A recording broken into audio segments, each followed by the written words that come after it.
बिस्मिल्लाहिर्रहमानिर्रहीम। अस्सलाम वालेकुम। कुक विद मोहनी के साथ मैं हूँ मोहनी अरशद। अल्लाह ताला आप सबका हामी और नासिर हो। शामी कबाब किसको पसंद नहीं, हर कोई बहुत शौक से खाता है। तकरीबन हर घर के फ्रिज में ये हर टाइम मौजूद रहते हैं। आज हम बनाएंगे बहुत ही आसान मगर बहुत ही टेस्टी शामी कबाब रेसिपी और शेयर करूँगी आपसे कुछ ख़ास टिप्स और ट्रिक्स। आप भी बहुत आसान रेसिपी से मज़ेदार शामी कबाब बना सकें। एक गिलास दाल को भिगो दिया था 3 से 4 घंटे के लिए। अच्छी खासी गर्म हो गई थी। फिर मैंने उसको नतारा स्टेन किया और कुकर में डाल दिया। मैंने आधा किलो से कुछ ज़्यादा बड़ी बड़ी बोटियों की शक्ल में गोश्त लिया। ये बीफ का गोश्त था। जितना बोटियाँ बड़ी होंगी उतने ही रेशेदार शामी कबाब बनेंगे। फिर मैंने इसमें एक मीडियम साइज का प्याज स्लाइस करके शामिल किया। 10 से 15 गोल लाल मिर्च शामिल की। 1 टीस्पून नमक, 1 टीस्पून हल्दी पाउडर और 1 टीस्पून ही धनिया पाउडर शामिल किया। बस यही चंद मसाले जाएंगे इसके अंदर। खड़े मसालों में एक बड़ी इलायची, एक दालचीनी का टुकड़ा, 4 से 5 लोग शामिल करेंगे। अब हमने इसमें इतना पानी डालना है कि दाल और गोश्त से 2 इंच ऊपर पानी रहे। जो मग आप देख रहे हैं ये मेरा 1.5 डला था, यानी कि 2 गिलास के राउंड अबाउट। ये मिक्स करेंगे और पकने के लिए रख देंगे। जब विसल बजना शुरू हो तो पूरे 20 मिनट के लिए इसको पकने देंगे और 20 मिनट बाद हम कुकर को खोल देंगे। ये इतनी आसान और झटपट रेसिपी है कि थोड़ी ही देर में आप ढेर सारे शामी कबाब रेडी कर सकते हैं। 20 मिनट गुजरने के बाद ये देखिए पानी खुश हो चुका था। दाल और गोश्त दोनों अच्छे तरीके से गल चुके थे।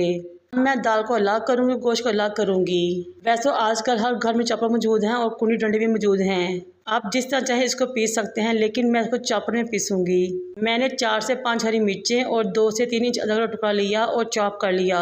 इस टाइम पे अदरक और हरी मिर्चें डालने से बहुत ही शानदार और मज़े का फ्लेवर आता है। तमाम खड़े मसाले यानी कि बड़ी इलायची, दाल चीनी और लौंग डिस्कार्ड कर देंगे। अच्छे तरीके से तमाम दाल पीस चुकी है। अब मैं गोश्त को भी इसी तरह चॉप कर लूँगी ताकि उसका रेशा रेशा अलग हो जाए। गोश्त का रेशा रेशा अलग हो चुका है। अब मैं इसको दाल में डालूँगी। साथ में ढेर सारा बारीक कटा हुआ हरा धनिया डालूँगी और मिक्स कर दूँगी। अक्सर लोग इस स्टेज पे अंडा भी शामिल करते हैं, लेकिन हर एक की अपनी चॉइस होती है। आप चाहें तो डाल सकते हैं वरना स्किप कर सकते हैं, क्योंकि अगर वो शामी ज़्यादा देर तक पड़े रहें तो उनमें से अंडे की स्मेल आना शुरू हो जाती है। अच्छे तरीके से तमाम मसाला मिक्स हो चुका है। बहुत ही मज़ेदार सा ये बैटर रेडी हुआ है। इस स्टेज पे आप नमक और मिर्च तमाम मसाले वगैरह एक मरतबा दोबारा चेक कर सकते हैं। हाथों को ऑयल से ग्रीस करें। इस मज़ेदार से मिक्सचर का पोर्शन अपने हाथों में लें और एक मीडियम साइज़ का शामी कबाब रेडी कर लें। आप चाहें तो साइज़ को अपनी मर्ज़ी से छोटा बड़ा भी कर सकते हैं। माशाल्लाह से तमाम शामी कबाब रेडी हो चुके हैं। फिर आप चाहें तो इनको जिप लॉक बैग में डालकर फ्रीज भी कर सकते हैं। हम करते हैं मज़ेदार से शामी कबाब को फ्राई पैन लें, चूल्हे पर रखें, कुकिंग ऑयल डालें और गर्म कर लें। एक अंडा बीट करें, तमाम शामी कबाब को इसमें डिप करें और एक एक करके ऑयल में डालते रहें। मैं शामी कबाब डालने के बाद 2 से 3 मिनट तक ऐसे ही पड़े रहने दें। जब वो नीचे वाली साइड से क्रिस्पी गोल्डन हो जाए तो साइड चेंज करें।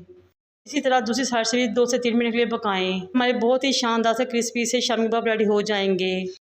इस स्टेज पे मेरी आपसे रिक्वेस्ट है कि मेरे चैनल को लाइक करें, शेयर करें, सब्सक्राइब करें, बेल आइकन को टच करें ताकि मेरे तमाम वीडियोस आप तक पहुंच सकें। जनाब हमारे बहुत ही मज़ेदार टेस्टी क्रिस्पी से शामी कबाब रेडी हो चुके हैं। इनको डिश आउट करेंगे और सर्व करेंगे। आपके साथ इंजॉय करें, सैंडविच या बर्गर बनाएं या फिर as a tea time snack use करें। बच्चों के लंच बॉक्स में दें। हर तरह से ही आपको इंशाल्लाह मज़ा आएगा। कहने पे आपने ये मज़ेदार रेसिपी ट्राई करनी है और मुझे अपने फीडबैक से आगाह करना है। ये देखें माशाल्लाह कितने ही शानदार और मज़ेदार से शामी कबाब रेडी हो चुके हैं। मुझे और मेरे वालिदैन को दुआ में याद रखें। अल्लाह हाफिज़।